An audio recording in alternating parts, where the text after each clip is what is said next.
Welcome to CosmoFactory, a podcast by Cosmoprof Worldwide Bologna, where we explore the entire cosmetics, personal care, and fragrance industry supply chain.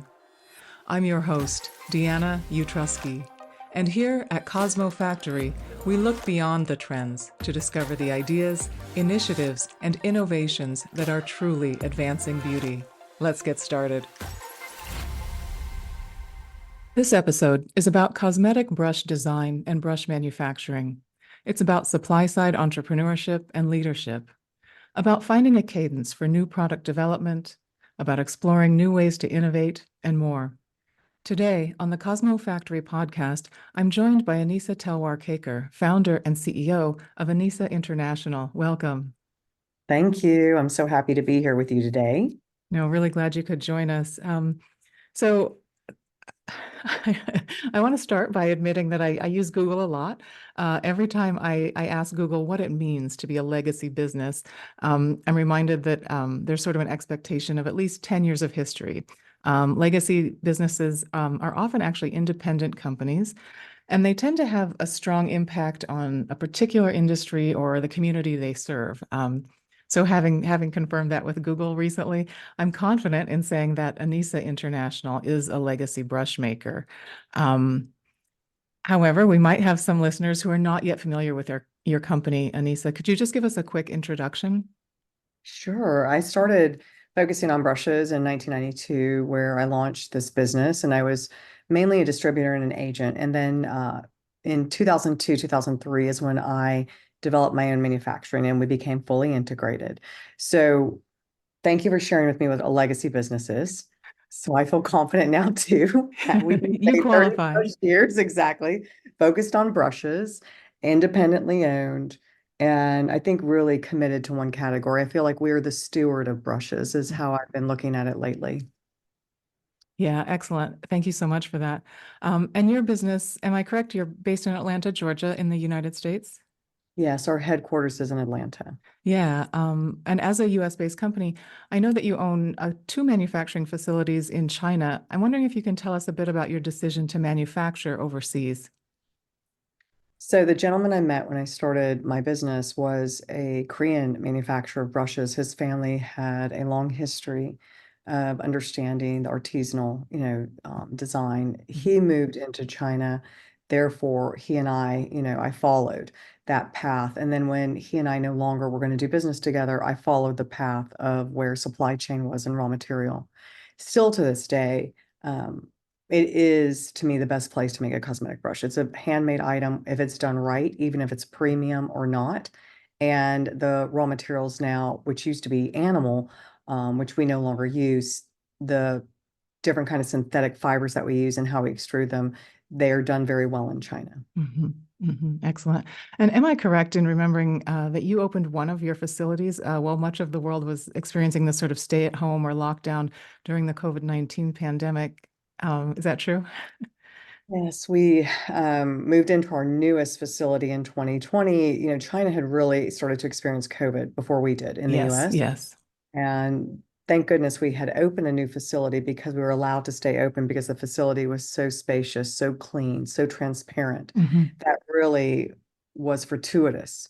Even though the world was shutting down, Yeah. I could still manufacture, we could still ship because the government allowed us to stay open. Wow. Wow. Can you talk with me a little bit about collaborating with your team during that time?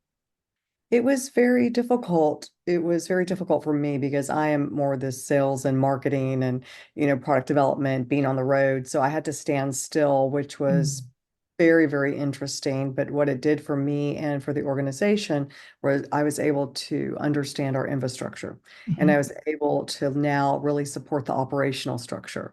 And so it created a lot of changes. For about 2 years, I really was able to dig in and understand what was working for us operationally and what wasn't. And I'm very excited about that because we have restructured new things we have implemented. We have hired some people that have more expertise. It was transformative in how we became a global culture and connected much, much deeper. And we're continuing that connection. Yeah, interesting. Thank you for that.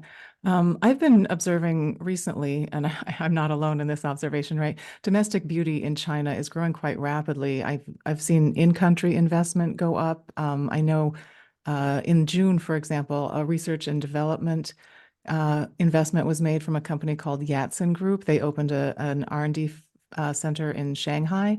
And also at the start of this year, there was an article in the Financial Times reporting that nearly half of the top 40 beauty brands in China are now Chinese brands, and that imported brands are actually losing market share. So in that article, the reporter called Gloria Lee, she pointed out that the responsiveness of in-country factories is actually helping local brands keep pace with consumer trends and expectations.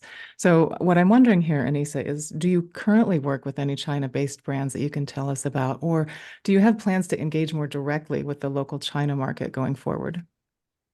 So the local China market also includes global brands. So they may Yes. say that, right, but however, you have some brands that are really making amazing inroads in China Hmm. that are so they want to purchase differently, right? For 1111 or for is it Red Book or whatever, their types of social media purchasing channels. They want us to be very focused on their market and what cost of goods and design and style is. So we are welcoming that direct communication and P, product development. So Hmm. it is happening. We are not working yet directly with solely owned Chinese brands. Okay. However, when you look at some of, again, the brands, they do work very independently, whether they Yes. for US or they purchase for China, and their teams are very independent, even though they have a global brand look and feel. Hmm. That's the way I think we're going to begin because the currency that needs to be, managed, the different kinds of whether you pay VATs or not now, whether we export to a free trade zone, what are the regulations going to be now on the manufacturing, markings and education. Hmm. So, and price point, even though volume will be there, price point will be very different. So we are starting that process. And my team in China would love for us to sell directly to China. So that is Sure. something that is very important to them because they're very proud of what we do. Hmm. Hmm. That's helpful. Thank you for sharing that. I'd love to talk more about the actual brush manufacturing process. You mentioned a lot of the work is done by hand, and I had the opportunity before our interview today to look at a short video about your new facility there.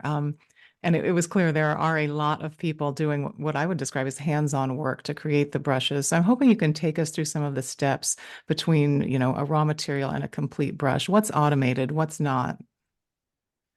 So the fiber, has always been in some sense, even when it was animal, I don't want to say automated, but when it used to come in, you would have to dress it. You would Okay. have to, do certain things because it's been harvested. So the cleaning of it, the dressing of it, the bundling of it. So that was a very handmade process. Now with man-made fibers, you have an automation to create that fiber, but still there are some handmade aspects of bundling or mixing. So the Mhm. dressing of the most important part, which is the fiber, whether it was animal or man-made, still has a lot of, like you said, hands-on.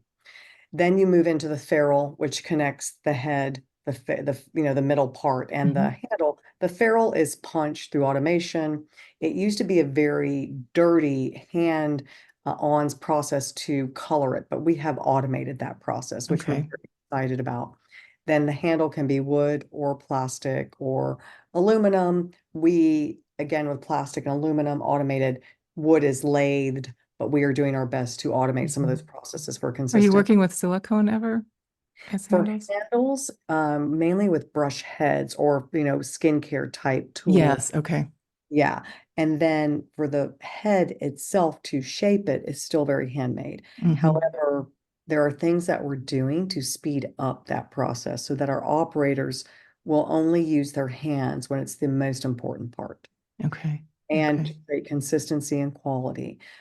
All the things that are very important that you don't have hair fall out, you don't have the head detach, the type of glues we're using, the automation of how we use the glue. There's so many things that we want to do to improve. And we're talking about artificial intelligence. How do we pull that into a manufacturing? Yeah, yeah. Listeners to the CosmoFactory podcast will remember our first episode was actually with a company called Vision that uses artificial intelligence for quality control processes in lipstick manufacturing in particular. And as you know, that's one of so many possible applications. So it's really interesting to hear that you're looking into it. Do you expect to use AI? I mean, are you exploring it more in terms of the manufacturing process that you just outlined, or would it be more, in terms of design or other applications throughout the company? I think it's both. Yeah. Yeah, definitely both. Because if we can design with it, then there's elements that we would carry that through the production to ensure the design was consistent. Hmm. Hmm. Yeah, it's so interesting what all the various suppliers and stakeholders are dreaming up with artificial intelligence. You mentioned earlier that Anisa International was originally a brush distribution business or agency, and you mentioned shifting into your own manufacturing. I'm wondering, do you act as your own distributor now? Do you have partners globally? How does that work? Yes, we're our own distributor. So Okay. I am considering, like what you said is very interesting because I am considering how do we expand. Uh-huh. And I think because what we do is so customized, really training our Hmm. sales team to really understand how to guide a customer because we're not just one size fits all. We do not walk in the door and say, here's a brush, would you like to buy it? We have to design it for the purpose in which they need it. That's how we work. Yeah. And that takes a lot of training. Yeah. Tell us more about that customization. What is that process like with your customers, and what sorts of, details are you customizing for? So the brush doesn't work alone. It has to work with a product. It Sure. has to me, the idea of a perfect product pairing so that we can ensure the fiber type and the head shape really will have the payoff and pickup that the formula was designed to have. That is to me very critical for Hmm. customers today, and it's what makes brands stand out if they're going to have a brush. Hmm. So for us to guide our customers to be really, focused on their ability to have something unique and have something that makes sense is a dynamic process. We do Yeah. not want people to have the same brush all over the world. We want them to have something very unique to them, but there's certain shapes that might have some general characteristic traits that we want to ensure we meet. But then how do we, again, create a little bit of a differentiation because their formulas are different. Not all formulas are the same. Their demographics, how they want their gestures to be. Hmm. So this is the art of the brush. Hmm. I think this is why we exist today, because we have really created a premium tool. A brush is a tool, right? It's a Hmm. really vital piece to the puzzle when it comes to cosmetic and skincare application. Mhm, mhm. That's helpful to hear. I will admit to watching a fair amount of video commerce about beauty, and one of the things I hear said sometimes when brands are showcasing both a product and an applicator is, something like, "Well, the brush will do the work for you," and that's a little bit of what you're getting at there with the particular design meeting matching the formulation, but also the target customer's expected gesture and what have you. Yes, I Yeah, that's think so. that I love that you said that because I do believe that a brush can be very intuitive. It can also, it's this idea of creativity, adventure, education. There's so much that comes with it. Yeah. Yeah. No, so true. You've said before that there's a cadence to what you and your team at Anisa International does. I'm hoping you can tell me about the innovation cadence and what it means really in terms of design, development, and launch. What's the process? What's the innovation calendar look like, I guess?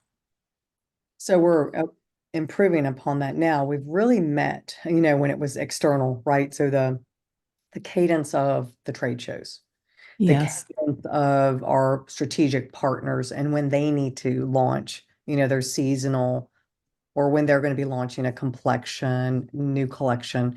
So we really have been matching what our customers and strategic partners' needs have been.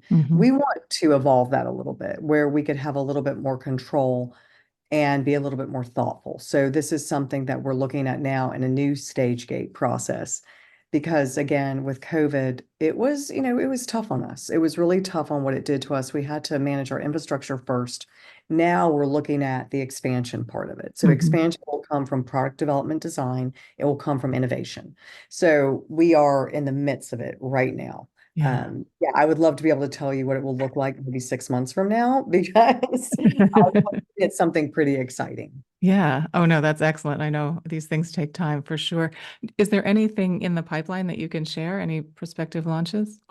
Well, we have some new fiber. So that's Mhm. going to be something for next year. We have some new heads we're launching in September that are a bit of a revival of things Okay. that we had a few years ago and things that we've seen to be successful. Now we're going to reemerge them with new fibers, a little bit of an extension, expansion on what's already working. Hmm. And again, powder formulas with light dusting, really pretty. Again, the ferrule can be very impactful in how you shape it. So we've really worked on some innovative ferrules, how the fibers are going to work with the ferrule, and we'll see how it goes. I hope Yeah. that people like it. Yeah. Yeah. I'm sure. I'm sure. It's interesting. The ferrule will actually affect the overall shape of the brush head itself. Yes, so whether you slant it, turn it in, curve it, create a belly, there's so many things because that's the base of the Yeah. brush. And the base of the brush creates that density, that control. Yeah. And then on that you have the belly and on that you have the tip. Hmm. So what I love about the ferrule is you can do a lot with your base. Yeah, yeah. And I think we're assuming that most of our listeners are familiar with the design of a brush, but in case someone isn't, the ferrule is really that sort of collar piece that goes between the brush handle and the Correct. fibers themselves. I think the word comes from the word bracelet originally, like it has to do with I have sort no of an idea. iron cuff almost. That I'm would fascinated by words, but yeah, Yeah, yeah. I have so many brush books that come from Japanese Mm. tradition and from the paint brushes, but I've never seen where the word ferrule came from. Yeah, yeah, maybe I should look into it further. But you mentioned new fibers there, and earlier when you were explaining the processes, you talked about all the materials that you're using for the handles, the fibers, even some of the glues. I'm wondering what your company's role is in developing fibers, or which pieces are you sourcing? Which pieces are you creating? So we start the process. We have a supply chain, we have good partners, and we create with them. We give them the concept, the ideas, and based on, again, formulas, looking Hmm. at what is trending in formulas. Right now, you have a lot of clean beauty, right? That doesn't have certain things in it. How you pick it up is a little different. You have a lot of these kind of, cream to powders, but those are really evolving, like where they're so creamy, but yet they have a powdery base. I mean, it's just so interesting to me. To me, there needs to be fibers that match that. Yeah, yeah, We would then look at the extrusion and the tip. So the length of the tip, the type of extrusion to see how they would work better with the formula. So it all mhm, starts with formula. mhm. That's how it begins. Yeah, no, that's interesting to hear. I when I speak with cosmetic scientists and folks actually developing product formulas, we know there's so much change going on in terms of color cosmetics with this sort of skinification, right? Bringing in new ingredients, new benefits. So that makes sense that there are a lot of product texture changes and nuances that you um, will be addressing with brushes. I want to talk a little bit about your consumer-facing brand called Anisa Beauty. I think you were more than 25 years into leading your business in brush design and manufacturing. You decided to launch a consumer brand. Forgive me, but what were you thinking? Yeah, I don't know. Uh, Someone said to me, they saw what we were doing, the B2B business, and they felt like it would be interesting if I were to get into licensing. So I started with that. Like, what would it mean to license? And again, what I realized, what was really cool, I feel like I'm in school. My business has been a school for me. Yeah. And what I needed to learn was how the consumer, for my customer, was purchasing brushes now. Everything was changing. YouTube, Instagram, content creators, everything was changing. No longer going to the Mac counter was going to be where you found your first brush. And to me, that was a bit terrifying Hmm. because I was very dependent upon the strategic partners we've had for years and years to get to the consumer first. And so that Yep. stopped happening. So it told me that I needed to do something. I needed to make a difference in the sense of finding out what the brush consumer wanted. Did they understand there was a difference that not all brushes were made the same? Plus, I was innovating head shapes, and my partners were not taking them fast enough. They had other problems. They had other things they need to deal with. They didn't need Okay. another brush. So this gave me the opportunity to create some consumer intelligence, an R&D kind of incubation opportunity. And it has been a wealth of knowledge. I feel that I am so much better for my partners because I know their pain now. I know Hmm. what they have to deal with. I know the competitive nature.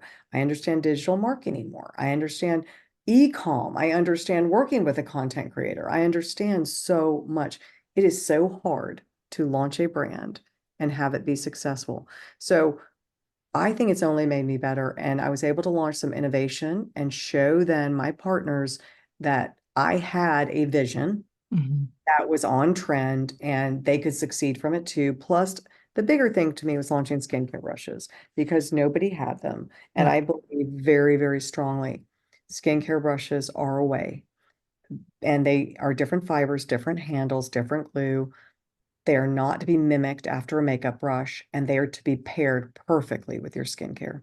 Yes. So it has been this intelligence that I really, really needed that I wasn't going to learn, and I would have been again just a commodity player. I feel like Hmm. this has set us apart, that we can have meaningful conversations, and I'm actually really proud that I did this, even though it's been truly painful.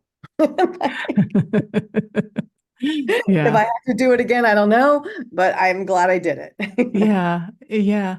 I'm wondering, you mentioned that not all brushes are created equal, and that's, it's the brand is also an opportunity for you to educate consumers in that regard. I'm wondering if what you're doing with Anisa Beauty is also increasing transparency. Are you sort of letting consumers and competitors know who manufactures a brand's brush with this, or not so much? No, I mean, we're the intel inside. I think Hmm. that it's important that we just talk about transparency in manufacturing in general, Yes. that people should be curious and that our customers should care. Like everybody should care, where am I getting my product? People can tell the difference in a fiber from an Amazon, 20-piece brush for $5 compared to my one brush that costs 38. My Hmm. brush is meant to last. It's an investment and it's not meant to end up in a landfill. It's not a disposable product. Yeah. So that's how I talk about it. They may not care that I make it. They may not care where I make it. They may not care that I pay my wages fairly. They may not care that I don't harm the environment when I Hmm. anodize. They may not care about that. They will care that the product is going to last Yeah. and Yeah. the product is going to work and the product is not going to waste their products. And it's going to make a difference in how they apply makeup and their confidence. So that's what I'm more speaking to through Anisa Beauty. And Hmm. it's a byproduct that we make our own brushes. Sure, Yeah. sure. That's helpful. You mentioned the brushes not being disposable, and I still have a little bit of consumer education on the brain here. Are you helping your customers educate consumers about what I would think of as brush care, or Yes. making them last in some regard? Yes. Our brushes are durable. The way they're made, they're very durable, long lasting, professional, premium quality. So just by when you receive it, you have something that's going to last. Just by the way you touch it, feel it, hold on to it, and then by the way it works, it will motivate people to care for it. And yes, we are very much about the FAQ and how you take care of brush. Do not submerge it. Do not use alcohol. Dry it and reshape it. All these things. And mainly it's getting people just to clean their brushes. They Yeah, need to yeah, clean their brushes. I've had women say, I keep a brush for a year and I don't clean it and then I throw it away. I don't understand that. yeah, yeah. Well, maybe I'll go clean my brushes this afternoon. Please. Yes, it will make me feel more connected. Yeah. I'm wondering if you can say something just about what innovation means at Anisa International. Innovation to me is many, many things. It can be in a process of efficiency. It can be in a process of communication. It can be in the way that we are able to move things faster through our supply chain. It can be the cost in which we're able to create a premium product. It also can be in something that's never been seen before, something that's never been created before, something that's never been thought of before. That is consistent with the time today. Like when you look at it, you understand, wow, I wanted that. I just didn't know I wanted that. Yes. Yes. Right. To me, that is innovation. And innovation has to do with vision, like what is coming next. Mhm. Mhm. And it's not just a moment in time. There will be, of course, innovations. Okay, this will be a step towards something bigger, and we have to test it. Yes. No, I like that, connecting innovation to vision. Yeah, I like that a lot. I want to just step back before we end here and think very big picture about your business. In my imagination, the industry expects that Anisa International as a company will outlast your leadership tenure. I'm wondering, again, maybe I should ask your forgiveness before I ask this question too, but is it too soon to think about an exit plan for you and your business? Yeah, I don't think I'm going to exit. I think there will be succession. Yes. So there is succession. I think that as long as I'm around, this is my lifeblood. This is something I've created from, it's a legacy. So Yeah. unless I am not breathing, I don't think that I need to exit. What I need to do is allow for growth. Mhm. And allowing for growth means inclusion. It means equity among all my members so that they can have the same power and empowerment so that we can evolve. I have been very critical in the growth of this company. I acknowledge that, we all acknowledge it. However, for us to get to the next level, I want to evolve. I need Right. to move up a level, Mhm. and then my team will be doing the same. So that's what we're working on right now, is more of that expansion. Okay. And I have so many brain cells left, so what should we use them for? Well, they seem to be firing quite well. Yeah, yeah, So far. yeah, so far. Anisa, this has been very wonderful. You've shared so much good information here today. I thank you for joining me on the Cosmo Factory podcast. Thank you, Deanna. Thank you so much for listening. If you find the Cosmo Factory podcast useful, please take a moment to leave us a 5-star review and share your thoughts so even more cosmetic industry professionals can discover the Cosmo Factory. I'm Deanna Utrusky. Please join me again next Tuesday for a new episode of the Cosmo Factory podcast.